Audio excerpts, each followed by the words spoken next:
Mateo Kapitulo 28 versikulo 2 hanggang 7a.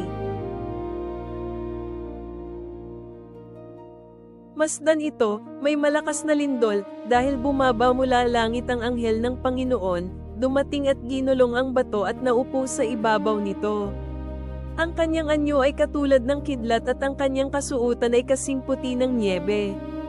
At nayanig ng takot ang mga tagapagbantay at naging tulad ng patay na mga tao.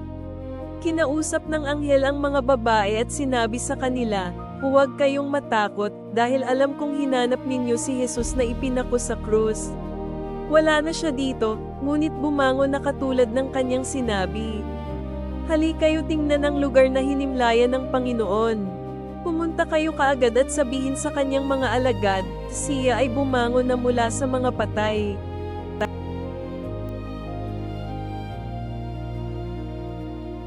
Magsimula sa pagdiriwang ng muling pagkabuhay ni Jesus, na nagpapasalamat sa Diyos dahil hindi napigilan ng libingan ang kanyang kapangyarihan at siya ay buhay magpakailanman.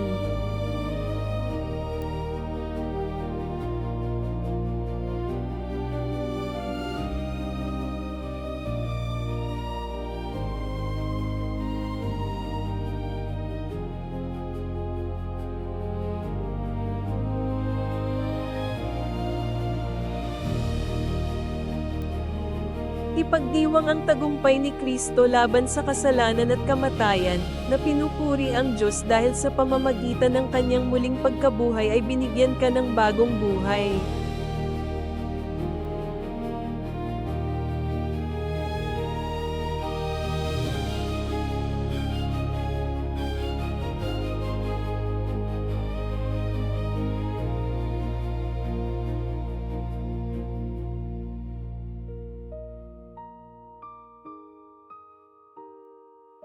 Magnilay sa kapangyarihan ng muling nabuhay na tagapagligtas, na humihingi sa Diyos na gisingin ang iyong puso upang mamuhay sa kabuuan ng kapangyarihan ng muling pagkabuhay sa bawat araw.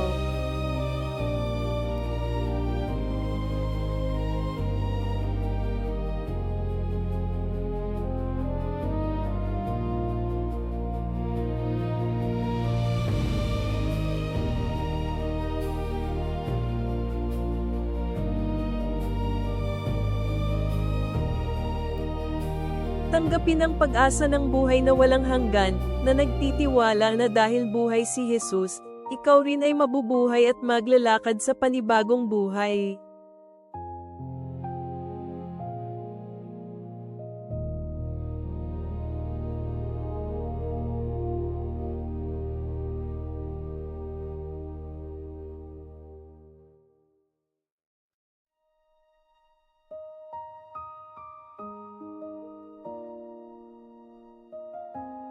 Ibigay ang iyong sarili sa pamumuhay bilang isang binagong tagasunod ni Kristo, na humihingi ng tulong sa Diyos upang maipakita mo ang kanyang buhay, kagalakan, at tagumpay sa lahat ng iyong ginagawa.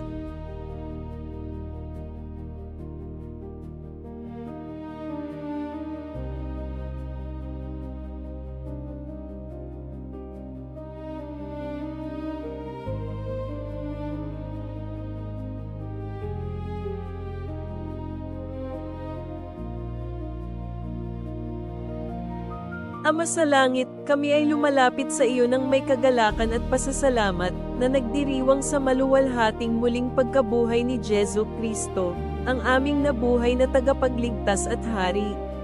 Salamat dahil natalo ang kamatayan, nalampasan ang libingan, at sa pamamagitan niya ay binigyan kami ng bagong buhay, buhay na pag-asa, at pangako ng walang hanggan.